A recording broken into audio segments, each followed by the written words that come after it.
Hello board aspirants, welcome back to your favourite study destination बायोनिति RRG. तो बच्चों, आज आपके सफलता सीरीज में बात कर रहे हैं और एक इम्पोर्टेंट चैप्टर की, जो कि आपकी इजी चैप्टर वाली लिस्ट में से आ जाता है। ब्रह्मास्त्र सीरीज के वन शॉट में ऑलरेडी हमने टारगेट रखा है 97 प्लस का, और सारे के सारे चैप्टर्स को हमने तीन फेजेस में, तीन पार्ट्स में डिवाइड किया था। तो सारे के सारे पांचों हार्ड चैप्टर्स आपके साथ ऑलरेडी आपके सफलता सीरीज की प्लेलिस्ट में आपको मिल जाएंगे। मीडियम वन से चारों चार चैप्टर हम ऑलरेडी आपको प्रोवाइड कर चुके हैं, और इजी जो मार्क्स गेन करने वाले चैप्टर्स हैं, जिसमें मेनली इकोलॉजी आती है, उसका ये सेकंड चैप्टर मैं आपके साथ शेयर कर रहा हूं बेटा। और क्या क्या मिलने वाला है आपको, लास्ट 10 ईयर्स के पीवाईक्यूज आपको अपने स्टडी डेस्टिनेशन बायोनिति आरआरजी पे मिलेंगे, जहां से आप कंप्लीट प्रैक्टिस कर सकते हैं। और सारे के सारे सिलेबस के टॉप 40 टॉपिक्स, जहां से आप 60 मार्क्स स्कोर कर पाएंगे बेटा, वो भी आपको मिलने वाले हैं। तो चलिए शुरू करते हैं इकोसिस्टम चैप्टर। नेशनलाइज कंटेंट के हिसाब से इस चैप्टर में हमें ये 5 टॉपिक मेनली डिस्कस करने हैं। Ecosystem structure and function, productivity, decomposition, energy flow and ecological pyramids. तो हम अननेसेसरी इरेलेवेंट टॉपिक्स को डिस्कस नहीं करेंगे। तो लेट्स स्टार्ट। तो बच्चों, सबसे पहला जो वर्ड जो आपके दिमाग में आता है, इकोसिस्टम। एक ऐसा सेल्फ रेगुलेटेड, जिसमें अपने आप रेगुलेशन हो रहा है, तो self regulated and self sustaining, जो अपने आप को खुद से सस्टेन कर सके, सरवाइव करवा पाए, ऐसा सिस्टम जो कि फंक्शनल यूनिट है बायोस्फीयर का, उसको हम क्या कह देते हैं? इकोसिस्टम। क्लियर हो गया बच्चों कि सेल्फ रेगुलेटेड भी है, सेल्फ सस्टेन्ड भी है, एंड इसको फंक्शनल यूनिट कहा जाता है बायोस्फीयर की, या नेचर आप कह सकते हैं। अब इसमें दो चीजें आ जाती हैं कि सबसे पहले जो इकोसिस्टम वर्ड था, वो किसने कॉइन किया और किसने पॉपुलराइज किया? तो सबसे पहले the term ecosystem was coined bye Tansley, लेकिन इसको पॉपुलराइज किया ओडम ने। तो ये दोनों नाम आपको याद रखने हैं। टेंसले ने कॉइन किया था टर्म को, और फादर ऑफ इकोलॉजी ओडम को कहा जाता है। तो इकोलॉजी में हम क्या स्टडी करते हैं? देखो, एक एक बहुत अच्छी सी कहानी की तरह आप इसको अगर आप देखेंगे ना, तो चीजें बहुत समझ में, बहुत इजीली समझ में आएंगी। मान लीजिए आप एक पोंड में गए, ठीक है? पोंड में आपको क्या दिखेगा? पोंड में आपको दिखेंगे कुछ प्लांट्स, पोंड्स में आपको दिखेंगे कुछ एनिमल्स, राइट? लेकिन ये प्लांट्स कहाँ ग्रो कर रहे हैं? प्लांट ग्रो कर रहे हैं सोइल में। प्लांट अपना फूड कहाँ से बना रहे हैं? फोटोसिंथेसिस के थ्रू।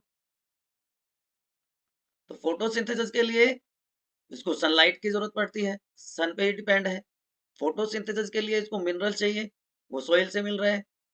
इसको CO2 की जरूरत होती है, इसको वाटर की जरूरत होती है, ठीक है?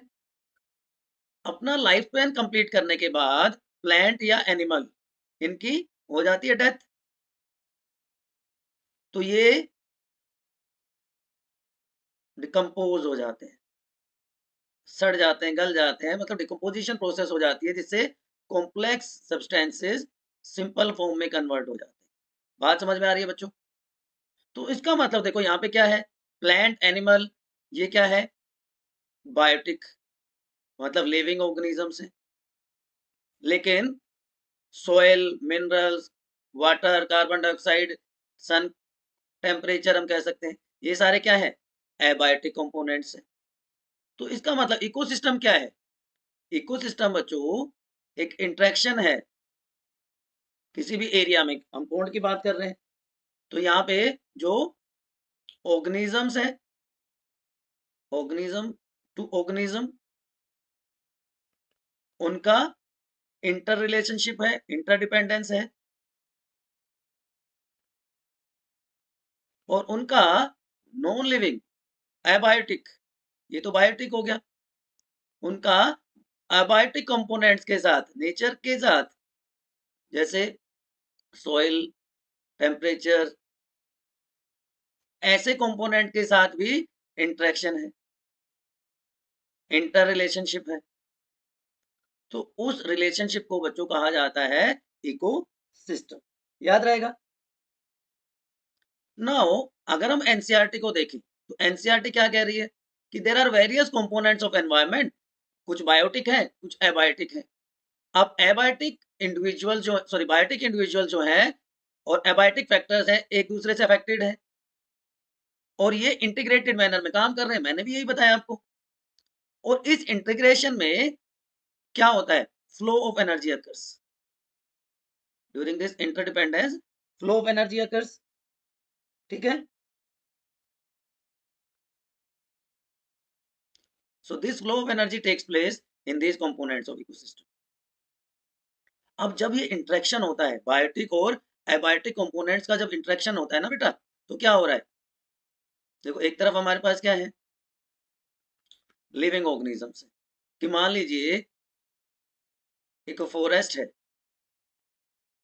वहां पे अलग अलग टाइप के प्लांट्स हैं, हर्ब्स हैं, शर्ब्स हैं, टॉल प्लांट्स हैं जिनको हम ट्री कह देते हैं।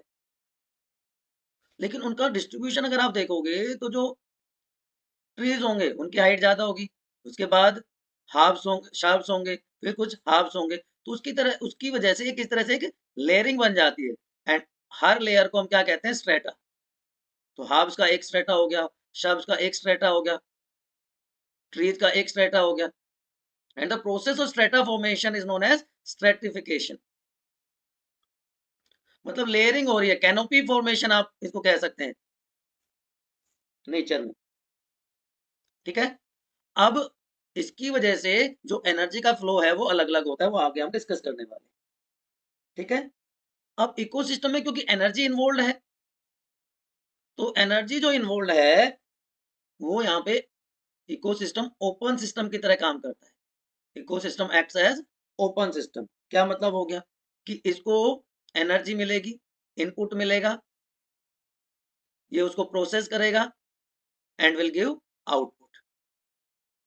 So open system. ठीक है, कि सोलर एनर्जी मिली इनपुट की फॉर्म में, फोटोसिंथेसिस प्रोसेस हुई, प्रोड्यूसर्स ने की, और फूड की प्रिपरेशन होगी, आउटपुट आ गया। तो ये आउटपुट क्या कहला रहा है, प्रोडक्टिविटी।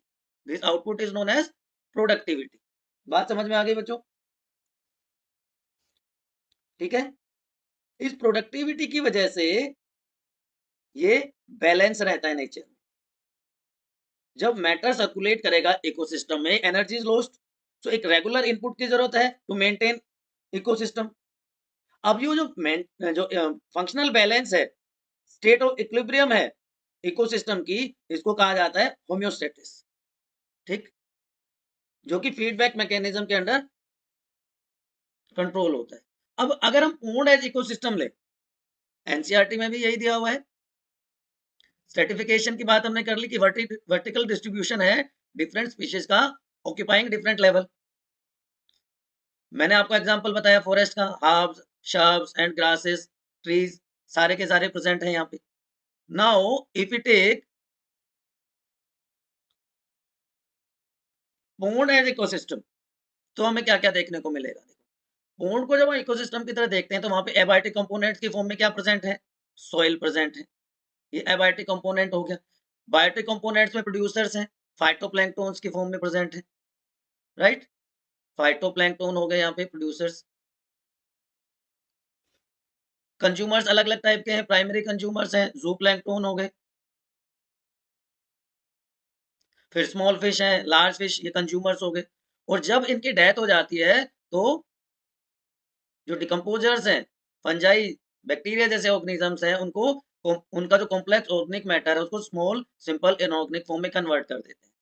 तो अगर हम अलग अलग कंपोनेंट्स की बात करें तो देखिए, pond as ecosystem, self sustaining, self regulatory fresh water ecosystem है। एबायोटिक कंपोनेंट्स में दो पार्ट हो गए, इनऑर्गेनिक और organic, carbon dioxide, oxygen, calcium, nitrogen, phosphorus. जबकि अमीनो एसिड और ह्यूमिक एसिड जैसे सब्सटेंसेस ऑर्गेनिक कंपोनेंट्स है। बायोटिक में प्रोड्यूसर्स हो गए सबसे पहले फाइटोप्लैंक्टन्स, अलग अलग टाइप के, कोई भी एग्जांपल ले सकते हैं, अलग अलग टाइप के फिलामेंटस हो सकते हैं, फ्लोटिंग प्लांट्स हो सकते हैं, submerge plants and so on, कोई भी आप एग्जांपल ले सकते हैं। तो ये फाइटोप्लैंक्टन्स हो गए जो कि प्रोड्यूसर्स का काम करेंगे, फर्स्ट ट्रॉपिक लेवल बनाएंगे। उसके बाद consumers, primary, secondary, tertiary, top consumer. मैंने बताया था कंज्यूमर में जू फ्लाइन कौन सा आ जाएंगे, स्मॉल फिश आ जाएगी, लार्ज फिश आ जाएगी, राइट, और ह्यूमन बींग्स भी आ सकते हैं। एंड फाइनली डिकम्पोजर्स की हर लेवल के ऑर्गेनिज्म की डेथ के बाद उसका डिकम्पोजिशन किसके हेल्प से होगा, बैक्टीरिया और फंजाई, जिनको हम डिकम्पोजर्स कह रहे हैं। तो इसका मतलब there is a recycling of nutrients between biotic and abiotic components, जो इसको self sufficient, self regulating, functional component बना देते हैं, एक इकोसिस्टम बना देते हैं। अब पौंड में जोन कौन कौन से होते हैं, दो फैक्टर पे डिपेंड करता है मेनली, कि पेनिट्रेशन ऑफ लाइट, कि किस एरिया में, किस रीजन में कितनी लाइट आ रही है, और दूसरा डेप्थ कितनी है। लिटोरल जोन जो लैंड के पास का हिस्सा होता है, जहां पे सनलाइट सफिशिएंट अमाउंट में प्रेजेंट होती है। लिम्नेटिक जोन ओपन वाटर है, ये वाला हिस्सा जहां पे लाइट पेनिट्रेट कर पाती है। प्रोफंडल जोन इसके नीचे का हिस्सा जहां पे बहुत रेयरली लाइट पहुंचती है। तो जो लिम्नेटिक जोन की बाउंड्री, लिम्नेटिक और प्रोफंडल जोन के बीच का जो एरिया है, वो लाइट कंपनसेशन लेवल है, और बेंथिक जोन जहां पे कभी लाइट नहीं पहुंचती। तो ये चार जोन नॉर्मली एक पौंड में प्रेजेंट होते हैं। बात समझ में आ गई बच्चों?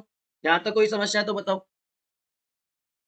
अब there are different types of ecosystems, अलग अलग क्लासिफिकेशन की गई है इकोसिस्टम्स की, इकोसिस्टम टाइप। तो सबसे पहला टाइप अगर हम देखें इकोसिस्टम का, तो क्या होगा, चलो आप बताओ। सबसे पहला टाइप इकोसिस्टम का, जल्दी से, आपने पढ़ा है types of ecosystem, lower classes में भी पढ़ा है, तो उसमें से एक एग्जांपल कोई मुझे बता दीजिए। पौंड एज इकोसिस्टम मैंने बता दिया आपको, natural and man made ecosystem. Natural and man made भी कह सकते हैं आप इसको, आर्टिफिशियल भी कह सकते हैं आप इसको, और एंथ्रोपोजेनिक भी कह सकते हैं, एंथ्रोपोजेनिक भी कह सकते हैं। ठीक है जी। नेचुरल इकोसिस्टम में क्या आ जाएगा आपका, आपका फॉरेस्ट आ जाएगा, आपका लेक आ जाएगी, रिवर आ जाएंगी, ओशन आ जाएगा, ये सारे नेचुरल इकोसिस्टम है। लेकिन क्रॉप फील्ड आपकी, आपका एक्वेरियम, ये मैन मेड इकोसिस्टम, एक्वेरियम ये man made ecosystem, artificial ecosystem. इसी तरह अगर दूसरा क्लासिफिकेशन करें हम इकोसिस्टम का, तो nano ecosystem and mega ecosystem. Nano ecosystem में drop of water, it can act as ecosystem. जबकि मेगा में दो हो जाएंगे, micro and macro, large level and small level. तो लार्ज में तो वही हो जाएगा फॉरेस्ट, पॉन्ड, माइक्रो इकोसिस्टम हो जाएगा आपका। ठीक है। तो देयर आर वेरियस वेज जिसके हेल्प से हम इकोसिस्टम को डिफाइन कर सकते हैं। अब मैंने बताया आपको कि नई एनसीईआरटी के हिसाब से, नए सिलेबस के हिसाब से, ये चार parameters, fourth one is ecological pyramids, हमें डिस्कस करने हैं। इकोलॉजिकल पिरामिड्स, इन चार पैरामीटर्स के बेसिस पे हम इस पूरे चैप्टर को डिस्कस करने वाले हैं बच्चों। तो सबसे पहला है प्रोडक्टिविटी, नाम से ही आप समझ गए होंगे, प्रोडक्टिविटी, द रेट ऑफ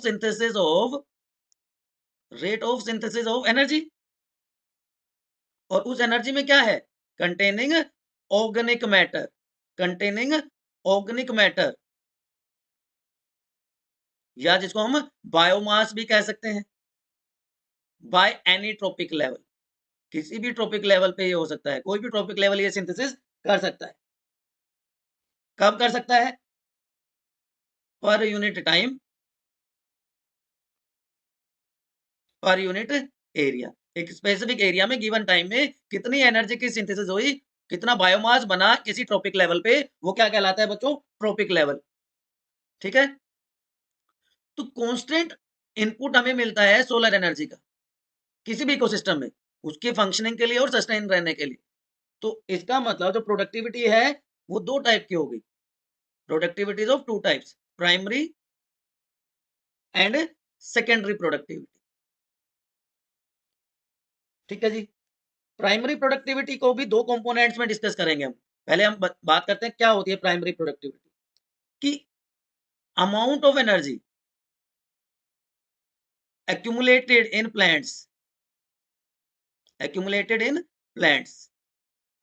कि जब उन्होंने फोटोसिंथेसिस किया तो उनके पास जो एनर्जी आई वो क्या कहलाएगी? प्राइमरी प्रोडक्टिविटी, वही पर यूनिट एरिया पर in a specific time period. ठीक है, अब इसके दो कंपोनेंट्स होते हैं, gross primary productivity and net primary productivity. Gross and net primary productivity. Gross क्या होता है? Total organic matter, total organic matter. ठीक है जी, कि प्लांट्स ने जो बनाया total, it includes weight of organic matter which is added in the body of producers. Plant में जो ऐड हुआ, ठीक है, plus loss suffer to them, कि रेस्पिरेशन के टाइम पे कुछ एनर्जी का लॉस हुआ, ग्रेजिंग हुआ, कुछ और एडवर्स कंडीशन हुई, तो ये टोटल है। और एनपीपी क्या है? अगर जीपीपी में से वो लॉसेस को हटा दें, रेस्पिरेटरी लॉसेस या किसी भी तरह के लॉसेस को अगर हम हटा दें, तो क्या कहलाएगा? Net primary productivity. आप इसको ऐसे समझ सकते हैं, एक दूसरा तरीका मैं बताता हूं आपको, कि आप अपने फादर से पूछना, तो उनको जो सैलरी मिलती है, एक पार्ट उसका कहलाता है ग्रोस सैलरी, यहाँ पे जिसको हम ग्रोस प्राइमरी प्रोडक्टिविटी कहते हैं, कि मान लीजिए 1 लाख रुपए मिले, लेकिन उस 1 लाख में से पीएफ कट जाता है, प्रोविडेंट फंड कट जाता है, जीपीएफ कट जाता है, सॉरी कुछ टैक्स कट जाता है, तो ये सब मिला के मान लीजिए 20,000 रुपए कट गए, तो इन हैंड सैलरी कितनी आई? उनके हाथ में कितनी आई? 80,000। तो वो क्या कहलाएगी? Net salary, net primary productivity. बात समझ में आई बच्चों? समझ में आ गई बात? तो ग्रोस मतलब टोटल, और उसमें से जो लॉसेस हुए प्लांट को, जो एनर्जी का उसने यूटिलाइजेशन किया, वो सारा क्या हो गया? Net primary productivity. तो ये दोनों चीजें यहाँ पे आपको दिख रही है। प्रोडक्टिविटी क्या होती है, कैसे इसको मेजर किया जाता है, ये भी इंपॉर्टेंट है। ठीक है, अब ये दो पार्ट में कनेक्ट डिवाइड कर दिया हमने, gross and net primary productivity. तो ग्रोस में से अगर हम रेस्पिरेटरी लॉसेस को हटा देते हैं तो क्या कहलाता है? Net primary productivity. तो ये वो एनर्जी है जो अवेलेबल है as biomass for the consumption by heterotrophs. ठीक है, मतलब जो एनर्जी हेट्रोट्रोप्स के पास गई वो क्या कहलाएगी? Secondary productivity, that is known as secondary productivity. ठीक है बच्चों, तो ये रेट है, रेट ऑफ रीसिंथेसिस, दोबारा से बनना, rate of resynthesis of organic matter. Clear? कौन कर रहा है इसकी synthesis? By consumers, different consumer, चाहे वो प्राइमरी कंज्यूमर है, चाहे वो टॉप कंज्यूमर है। ठीक है, अब देखो जो लॉस होता है, रेस्पिरेशन लॉस कितना कितना होता है, आपको इससे आइडिया आ जाएगा। रेस्पिरेशन लॉस, जो ऑटोट्रोप्स हैं, जो जो प्रोड्यूसर्स थे, उसमें नियरली 20% होता है।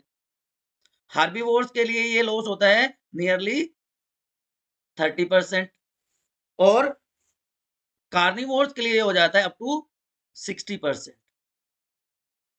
ठीक है बच्चों, इसलिए हम ये कह सकते हैं कि net productivity decreases after every tropic level, after every tropic level net productivity decreases. बात समझ में आ गई? बात समझ में आई? अब यहां पे इसने पूछा है कि, यस यहां पे था, compare the productivity of different ecosystems. तो एक क्विक रिकैप हम ले लेते हैं। देखो प्रोडक्टिविटी लेवल्स अलग अलग होते हैं, प्रोडक्टिविटी लेवल्स अलग अलग होंगे अलग अलग टाइप के इकोसिस्टम्स में। ठीक है, तो हम मेनली इनको चार चार तरह से डिस्कस कर लेते हैं। हाई प्रोडक्टिविटी, दूसरा है एवरेज प्रोडक्टिविटी, तीसरा है लेस, एंड चौथा है लीस्ट, सबसे कम, लीस्ट। ठीक है, चारों वर्ड समझ में आ गया आपको? अगर net productivity less than 200 grams पर मीटर स्क्वायर पर ईयर है तो क्या कहलाएगा? लीस्ट। ठीक है, this is called least productivity. तो ये इकोसिस्टम मेनली कहां मिलेगा? जहां पे रेट ऑफ फोटोसिंथेसिस बहुत कम होगा, तो इसका एग्जांपल है डीप सी। लेस प्रोडक्टिविटी, जहां पे 200 से 1000 ग्राम के बीच में पर मीटर स्क्वायर पर ईयर प्रोडक्टिविटी है, नेट प्रोडक्टिविटी है, वो क्या कहलाएगा? Less productivity ecosystem. तो इसका एग्जांपल आ जाएगा ग्रासलैंड। कंपेयर कर रहे हैं हम उनको। तीसरा है एवरेज प्रोडक्टिविटी इकोसिस्टम, जहां पे 1 से 2 किलो बायोमास प्रोडक्शन हो, 1 to 2 kg पर मीटर स्क्वायर पर ईयर, ऐसा इकोसिस्टम एवरेज प्रोडक्टिविटी वाला कहलाएगा। ठीक है, एग्जाम्पल इसका क्या आ जाएगा? हमारे जो एग्रीकल्चरल फील्ड्स हैं, एग्रीकल्चर क्रॉप्स जहां पे हम ग्रो करते हैं वहां पे। और हाई प्रोडक्टिविटी कहां पे होगी? जहां पे 2 से लेके 4 kg पर मीटर स्क्वायर पर ईयर प्रोडक्टिविटी होगी। ठीक है, अब आप बताओ मैक्सिमम प्रोडक्टिविटी कहां होती है? Maximum productivity found in coral reefs, याद रखना। ठीक है बच्चों, उसके बाद एस्चुरीज में होती है, उसके बाद एस्चुरीज में होती है, और लैंड में बात करें तो हम शुगर केन फील्ड में मैक्सिमम प्रोडक्टिविटी देखने को मिलती है। याद रहेगा?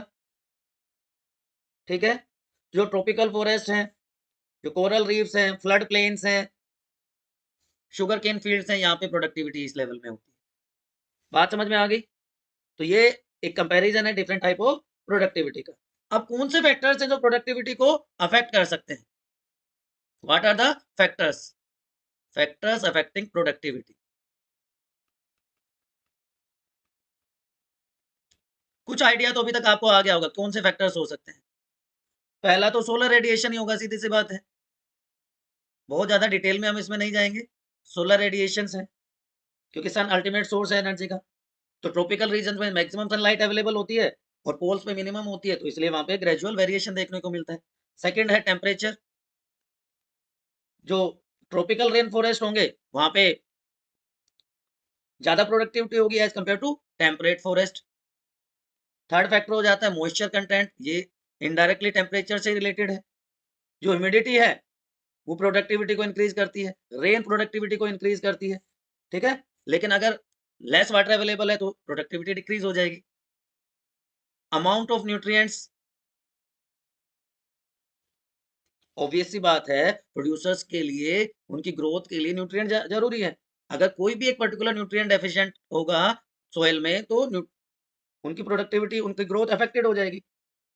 ठीक है, and photosynthetic efficiency, photosynthetic efficiency of producers. ये क्या होता है फोटोसिंथेटिक एफिशिएंसी ऑफ प्रोड्यूसर्स? कि प्रोड्यूसर्स की एबिलिटी, ठीक है, टू ट्रैप लाइट एनर्जी। तो इसमें जो C4 प्लांट्स हैं, आपने 11th क्लास में पढ़ा है, C4 plants more productive than C3 plants. और इसमें भी मैं स्पेसिफिक अगर एक एग्जांपल बताऊं तो आप याद रखना, sugar cane is most productive crop, sugar cane most productive crop, याद रखना बेटा। ठीक है, तो एक कंपोनेंट हमने डिस्कस कर लिया, पहला कंपोनेंट हमने डिस्कस कर लिया, क्या? प्रोडक्टिविटी। उसके बाद क्या आता है? Decomposition. Second one is known as decomposition, yes this one. अब आपने सुना है कि अर्थवॉर्म को फार्मर्स फ्रेंड कहा जाता है, क्योंकि वो क्या करता है? कॉम्प्लेक्स ऑर्गेनिक मैटर को स्मॉल सिंपल इनऑर्गेनिक फॉर्म में कन्वर्ट कर देता है बाय लूजनिंग ऑफ सॉइल। इसी तरह डिकम्पोजर्स भी ये काम करते हैं कि जो कॉम्प्लेक्स ऑर्गेनिक मैटर है उसको इनऑर्गेनिक सब्सटेंसेस में कन्वर्ट कर देते हैं, और इस प्रोसेस को कहा जाता है बच्चों डिकम्पोजिशन। क्या है decomposition? Physical and chemical breakdown है, फिजिकल एंड केमिकल ब्रेकडाउन किसका जी? Complex organic nutrients, of complex organic nutrients किस में है? Into into simple inorganic substances, simple inorganic form with the help of organisms, with the help of organisms, जिनको हम क्या कहते हैं? डिकम्पोजर्स। ठीक है बच्चों, याद रहेगा। तो जो वेस्ट होता है that is known as detritus, है ना? तो detritus acts as raw material for decomposition after death of plant and animal, जो बचा वो क्या कहलाएगा? डेट्रिटस। तो 4 स्टेप मेनली और इनडायरेक्टली 5। सबसे पहले ये हमारे लिविंग ऑर्गेनिजम्स थे, इनकी डेथ हुई, डेट्रिटस बना, ये रॉ मटेरियल हो गया। तो सबसे पहले होगा फ्रेगमेंटेशन, उसके बाद कैटाबोलिज्म, फिर ह्यूमिफिकेशन एंड मिनरलाइजेशन, इसके बीच में लीचिंग भी होगा। और ये वो फैक्टर्स हैं जो अफेक्ट करते हैं पूरी प्रोसेस को, temperature, moisture, soil pH, oxygen and chemical composition of detritus. कैसे होता है चलिए डिस्कस करते हैं। एनसीईआरटी का डायग्राम सुंदर सा आपको दिख रहा है, ठीक है। तो सबसे पहला स्टेप मैंने क्या बताया बच्चे आपको, सबसे पहला स्टेप क्या बताया, फ्रेगमेंटेशन, है ना, यही था फ्रेगमेंटेशन। किसका फ्रेगमेंटेशन, फ्रेगमेंटेशन ऑफ डेट्रिटस की। जो डेट्रीवोर्स हैं, डेट्रीवोर का कोई एग्जांपल बता सकते हो आप, डेट्रीवोर कोई एग्जांपल बताइए। टर्माइट्स ले लेते हैं, टर्माइट्स एग्जांपल क्या है, टर्माइट्स, अर्थवॉर्म है, बीटल्स हैं। तो ये क्या करेंगे, ये लार्ज पीस पे फीड करेंगे, फीड ऑन लार्ज पीसेस, ठीक है जी। लेकिन स्मॉल फ्रेगमेंट्स तो रह गए, स्मॉल फ्रेगमेंट्स लेफ्ट, उनका क्या होगा। तो एक प्रोसेस होती है पल्वराइजेशन, पल्वराइजेशन, पल्वराइजेशन होता है डेट्रीवोर्स के डाइजेस्टिव सिस्टम में, ठीक है। तो उसकी वजह से जो डेट्रिटस है वो अनडाइजेस्टेड बाहर आ जाता है।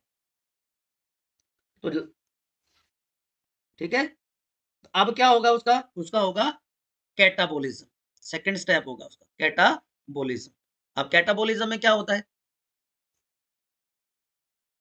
ब्रेक डाउन प्रोसेस है, catabolism is a break down process. Catabolic और एनाबोलिक प्रोसेस आपने पढ़ा है ना। तो जो डिकम्पोजर्स हैं, अब वो क्या करेंगे, उनकी पल्वराइजेशन के बाद उनकी बॉडी से बाहर आ गया, डिकम्पोजर्स अब क्या करेंगे, they secrete digestive juices. Digestive juice कहां पे सिक्रीट कर रहे हैं वो, ओवर डेट्रिटस, उस डेट्रिटस के ऊपर उन्होंने वो डाइजेस्टिव जूस सिक्रेट कर दिया, जिससे क्या हो गया, जो इनसोल्यूबल कॉम्प्लेक्स सब्सटेंस था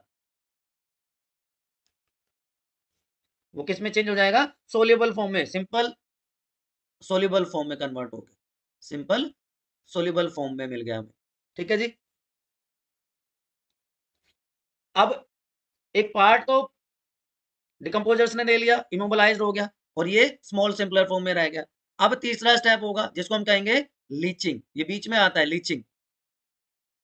लीचिंग क्या होता है कि सोल्यूबल सब्सटेंस जो बने डिकम्पोजिशन के, वो डीपर लेयर में चले जाएंगे, सॉइल के डीपर लेयर में चले जाएंगे, उसको क्या कहते हैं, लीचिंग कहते हैं, अंडरग्राउंड वाटर तक चले जाएंगे, ठीक है।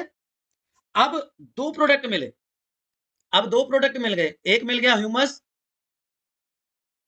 और दूसरे हमारे पास है इनऑर्गेनिक न्यूट्रिएंट्स। तो वो प्रोसेस जिसके थ्रू ह्यूमस बनता है वो ह्यूमिफिकेशन कहलाएगी, that process is known as humification, ठीक है बच्चों। और ये जो इनऑर्गेनिक न्यूट्रिएंट्स मिले, that process is known as mineralisation. ये टॉपिक भी हम डिस्कस करेंगे 1 मिनट के बाद, ठीक है। तो मिनरलाइजेशन क्या है, रिलीज ऑफ इनऑर्गेनिक सब्सटेंसेस, चाहे वो मिनरल है चाहे वो नॉन मिनरल्स है, फ्रॉम ऑर्गेनिक मैटर, ठीक है। तो इस तरह से ये पूरी प्रोसेस हो जाती है। इसको मैं समराइज करता हूँ आपके लिए, तो कैसे समराइज होगी, ये लीजिए, इजिली समराइज हो जाएगी ये बच्चों आपके लिए। देखो क्या था, डेट्रिटस था, ठीक है जी। अब क्या हुआ, फ्रेगमेंटेशन हुआ, उसके बाद क्या हुआ, कैटाबोलिज्म हुआ, उसके बाद क्या हुआ, लीचिंग हुई। तीन प्रोसेस होगी, 1 2 3। उससे क्या हो गया, दो प्रोडक्ट्स बने, एक बन गया ह्यूमस, उस प्रोसेस को हमने कह दिया ह्यूमिफिकेशन, और दूसरा क्या हुआ, CO2 प्लस H2 जैसे न्यूट्रिएंट्स मिले हमें, उसको कह दिया हमने मिनरलाइजेशन। बात समझ में आ गई होगी, ठीक है। फैक्टर्स ऑलरेडी मैंने बता दिए कौन से अफेक्ट करते हैं, फैक्टर्स कौन कौन से अफेक्ट करते हैं। सबसे पहला फैक्टर क्या होता है, टेम्परेचर। अगर टेम्परेचर 25 डिग्री से ज़्यादा है तो डिकम्पोजिशन फास्ट हो जाएगी। High temperature favours decomposition process. Moisture essential for decomposition. Neutral और स्लाइटली जो एल्कलाइन सॉइल होगी वो फेवर करता है, ठीक है।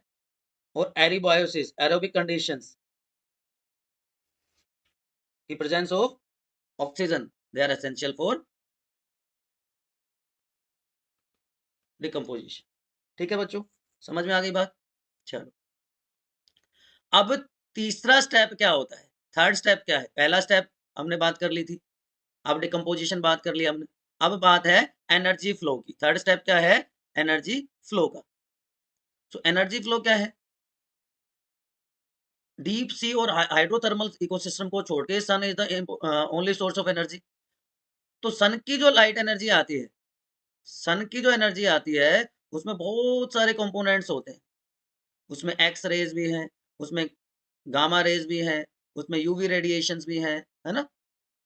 लेकिन हमारे लिए जो इंपॉर्टेंट है that is called PAR, photosynthetically, ये हम इसको सेपरेट कर देते हैं, फोटोसिंथेटिकली एक्टिव रेडिएशंस, ये हमारे लिए इंपॉर्टेंट है। PAR रीजन कहते हैं, ठीक है। और जो टोटल सनलाइट आती है उसका 2 से 10%, या हम कह सकते हैं PAR रीजन का 2 से 10% प्लांट्स कैप्चर करते हैं सिर्फ, ठीक है।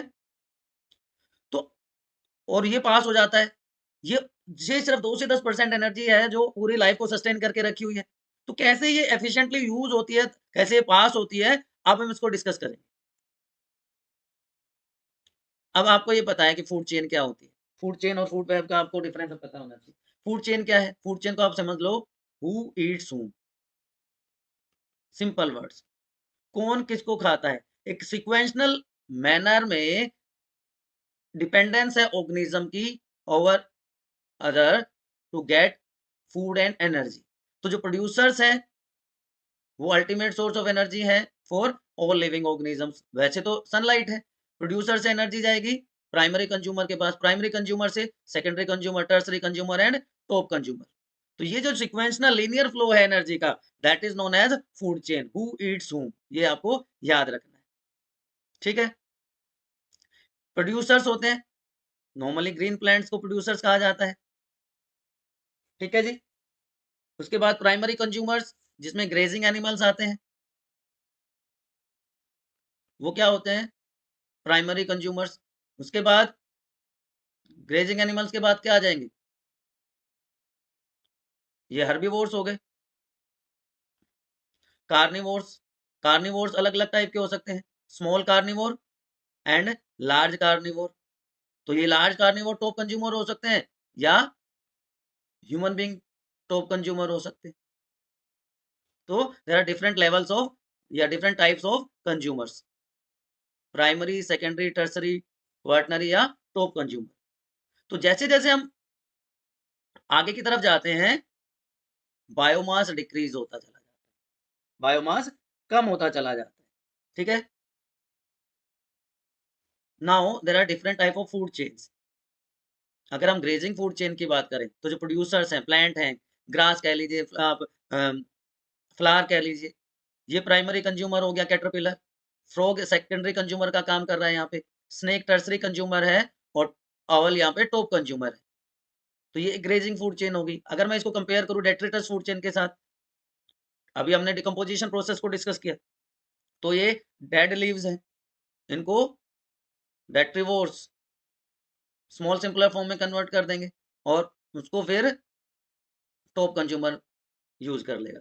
तो अगर मैं कंपेयर करूं, एक तरफ डेट्रिटस फूड चेन है, एक तरफ ग्रेजिंग फूड चेन है, तो देखो डेट्रिटस था, अर्थवॉर्म ने उसके ऊपर एक्ट किया, वो प्राइमरी फीडर हो गया। उसके बाद उसको किसने खाया, वो सेकेंडरी फीडर हो गया।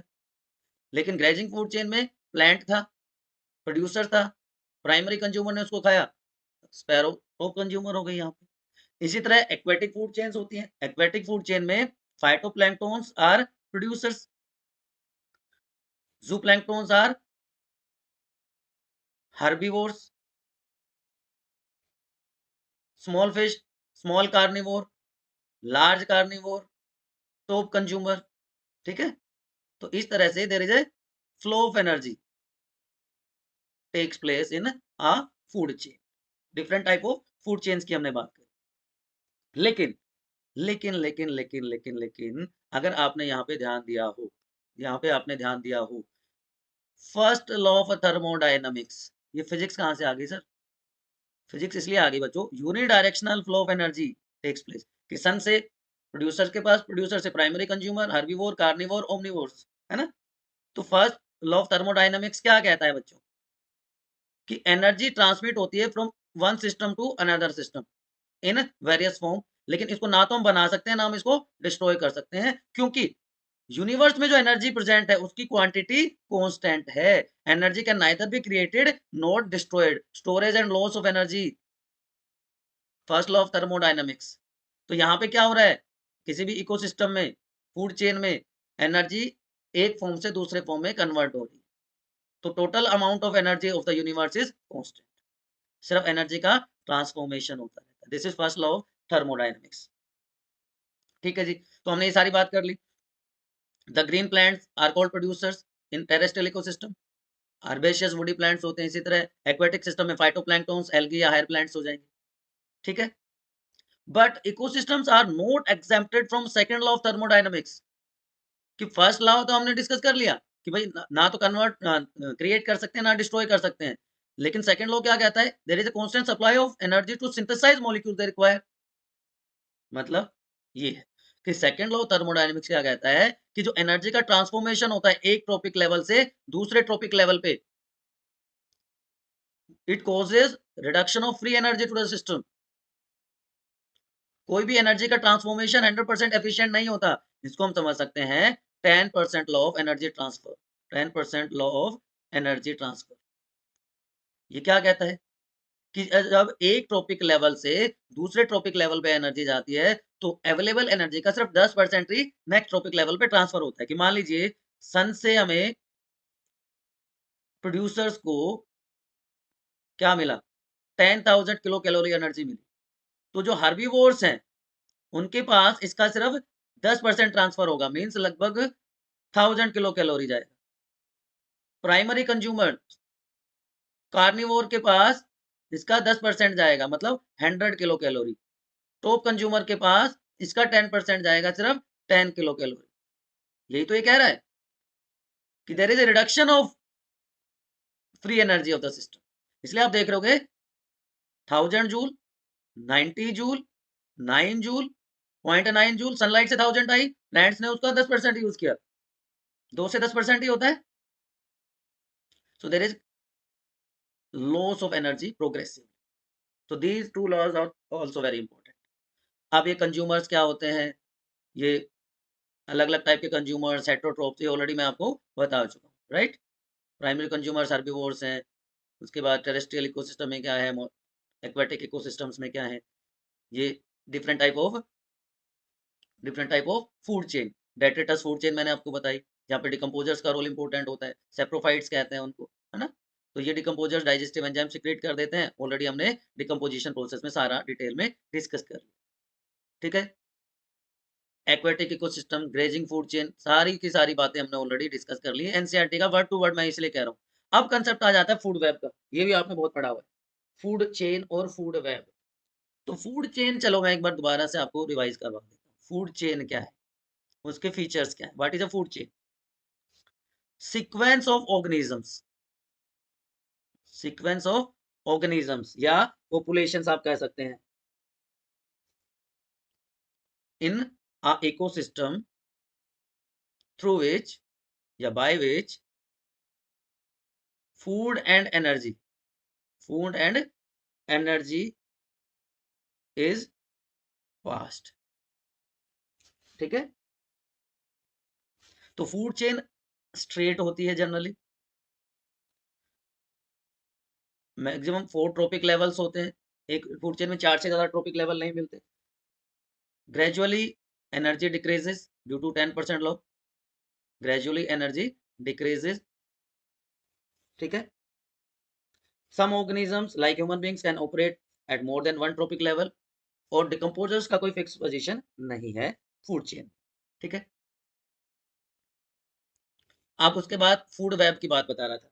फूड वेब क्या होता है? जब बहुत सारी फूड चेन इंटरकनेक्टेड हो और एक ऑर्गेनिज्म डिफरेंट फूड चेन में डिफरेंट डिफरेंट ट्रॉपिक लेवल को ऑब्टेन करे, वो क्या कहलाता है? Food web. ठीक है जी। देखिए ये एक फूड चेन है, प्रोड्यूसर्स माउस, स्नेक, काइट या ईगल, जो भी आप कहना चाहें। ये दूसरी फीड चेन होगी, grazing animal, herbivores, carnivore, top consumer. या अब देखिए यहाँ पे गोट है, यहाँ पे फर्स्ट फूड चेन में ध्यान से देखना बच्चों, यहाँ पे ये फर्स्ट ट्रॉपिक लेवल हो गया, producers form first tropic level, ये सेकंड ट्रॉपिक लेवल, ये थर्ड ट्रॉपिक लेवल और ये फोर्थ ट्रॉपिक लेवल। लेकिन दूसरी फूड चेन में यहाँ पे आप देखिए, ये फर्स्ट ट्रॉपिक लेवल, ये सेकंड ट्रॉपिक लेवल और यहाँ पे लायन थर्ड ट्रॉपिक लेवल। तो same organism occupy different tropic level in different food chains is known as food web. ये तो फॉरेस्ट में फूड वेब है, ठीक है, ये ग्रासलैंड है, वहां का फूड वेब है, ये एक्वेटिक फूड वेब है। तो आप इनको माइन्यूटली देखेंगे तो आपको चीजें समझ में आ जाएंगी, ठीक है। तो अब इसके फीचर्स क्या है फूड वेब के? Food web is more realistic, more real as compare to food chain. Nature में यही होता है, कोई इंडिविजुअल फूड चेन नहीं मिलती, ठीक है। फूड वेब स्ट्रेट नहीं होता लाइक फूड चेन, ठीक है जी। It provide number of alternate pathways to get food and energy, है ना, ये भी उसका फायदा हो जाता है। And it is essential for stability of ecosystem, essential for stability of ecosystem. तो these are food chains and food webs. बात समझ में आ गई बच्चों मेरे? ठीक है। अब ट्रॉपिक लेवल क्या होता है? Organism occupy a place in the natural surrounding और in a community according to their feeding habit, relationship other organisms, ठीक है। Based on source of nutrient और food, organism occupy specific place in a food chain, और वो place क्या कहलाता है? Trophic level. जैसे प्रोड्यूसर्स हैं, ग्रीन प्लांट्स हैं, they form first tropic level. Herbivores, grazing food chain की बात कर रहा हूं मैं, हार्बीवोर्स हैं, they form second tropic level. Small carnivores हैं, they form third tropic level. And top consumer या large carnivore form fourth trophic level. अब मैंने आपको ये कहा था कि जनरली एक फूड चेन में 4 से ज्यादा ट्रॉपिक लेवल नहीं होते। वाई? देखो, सन से 10,000 किलो कैलोरी एनर्जी आई, ठीक है, उसका 10% यूज किया किसने? प्रोड्यूसर्स ने। According to 10% law of energy transfer, second tropic level पे कितनी गई? 100 kilo calorie. Third tropic level पे उसका 10%, 10 kilo calorie. And fourth trophic level पे 1 kilo calorie energy is available. तो after fourth trophic level, energy available becomes so less that it will become very difficult for organisms of that tropic level to survive. That's why only 4 tropic levels are found in a food chain. Food web में कई बार 5 हो जाते हैं क्योंकि alternate sources present होते हैं, ठीक है। तो ये देखिए, they are different tropic levels in ecosystem. Producers first tropic level, primary consumer herbivores second tropic level, secondary consumer carnivore third tropic level, fourth tropic level top carnivores, tertiary consumer. So simply you can remember this. Okay. अब दो word है, standing state and standing crop. Standing state and standing crop, दोनों का difference आपको पता है किसी को? तो एक बार कमेंट सेक्शन बताइए फटाफट। If you know the difference please let me know what is the difference. अब आप यहाँ पे देख पा रहे होंगे, every tropic level have certain amount of living material at a particular time. उसको क्या कहते हैं? Standing crop. It is measured as biomass of living organism. उसको कैसे मेजर कर रहे हैं हम? As biomass of living organism. बात समझ में आ रही है बच्चों?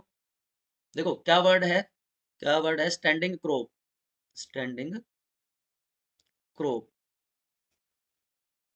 Amount of biomass, amount of biomass present in an ecosystem, present in a ecosystem at a given time, ठीक है, वो क्या कहलाता है? At a in a specific area, that is known as standing crop, ठीक है। इसको फ्रेश और ड्राई वेट में मेजर कर सकते हैं। ड्राई वेट ज्यादा एक्यूरेट होता है क्योंकि उसमें बाकी कंपोनेंट्स हटा दिए जाते हैं। अब ये स्टैंडिंग क्रॉप जो है it represents complete organism, it represents entire living matter, entire living matter इसमें आ जाता है। तो इसकी वजह से कंटिन्यूअस सिंथेसिस होती है, कंटिन्यूअस सिंथेसिस एंड कंजप्शन बन रहा है, यूज हो रहा है, अकर्स इन इकोसिस्टम।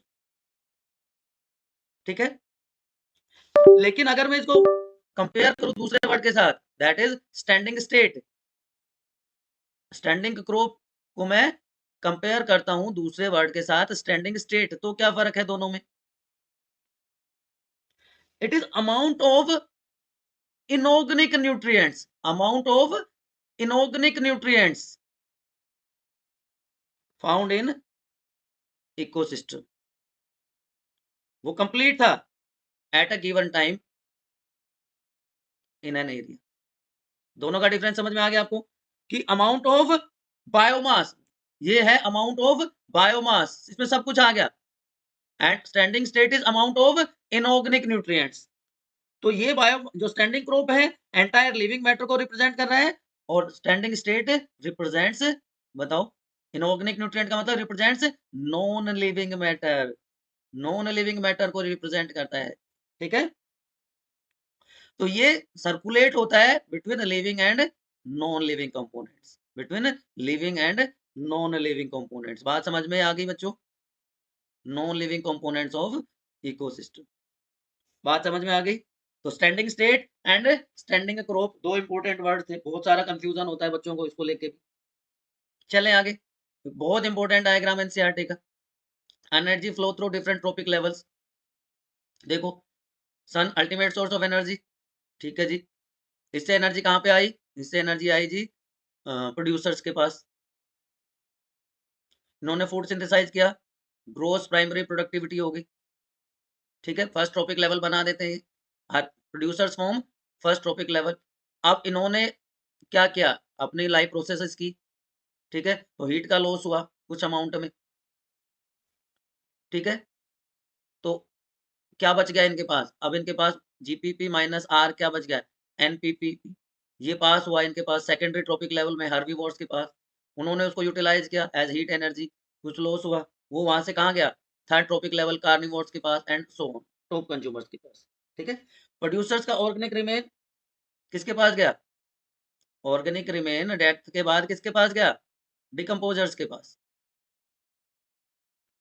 ठीक है, हार्बीवोर्स का जो यूटिलाइज नहीं हुआ वो कहाँ गया? डिकम्पोजर्स का। एंड ट्रॉपिक लेवल के बाद जो अनयूटिलाइज्ड है या एक्सक्रीटरी वेस्ट है, ऑर्गेनिक रिमेन्स हैं, वो कहाँ चले गए? डिकम्पोजर्स के पास।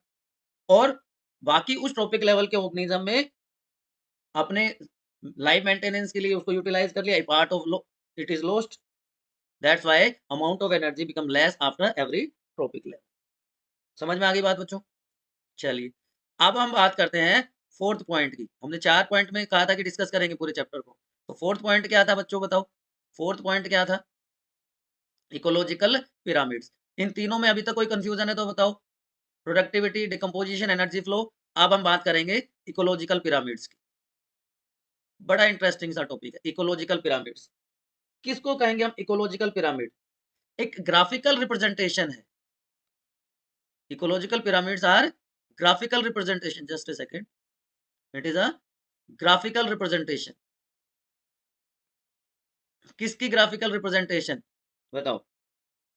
Of ecological parameters. कौन से इकोलॉजिकल पैरामीटर्स सर? कौन से ecological parameters? Like biomass,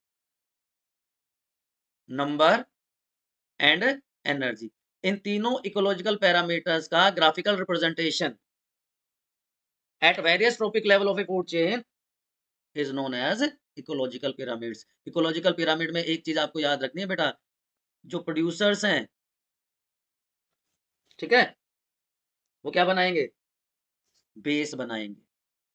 producers form the base of ecological pyramid, और जो टॉप है it is occupied by top carnivore, top consumer, किसी में भी आप देखिए। ठीक है, इनको एल्टोनियन पिरामिड भी कहा जाता है, they are also known as Eltonian pyramids.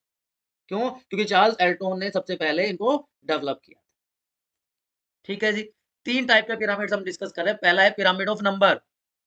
तो सीधी सी बात है, ग्राफिकल रिप्रेजेंटेशन है किसकी? Number of organism at successive tropic level in a food chain. ठीक है जी। T1 ट्रॉपिक लेवल 1 प्रोड्यूसर्स होंगे, T2 primary consumer herbivores, T3 secondary consumer small carnivore, T4 tertiary consumer या top consumer. ठीक है जी। तो pyramid of number in different type of ecosystem, देखो grassland में क्या है? अपराइट है। पोन्ड इकोसिस्टम में क्या है? अपराइट है। फॉरेस्ट इकोसिस्टम में क्या है? स्पिंडल शेप्ड है। और इन्वर्टेड है पैरासाइट इकोसिस्टम में। क्यों है जी? पैरासाइट इकोसिस्टम इन्वर्टेड क्यों, sorry pyramid of number inverted क्यों होता है?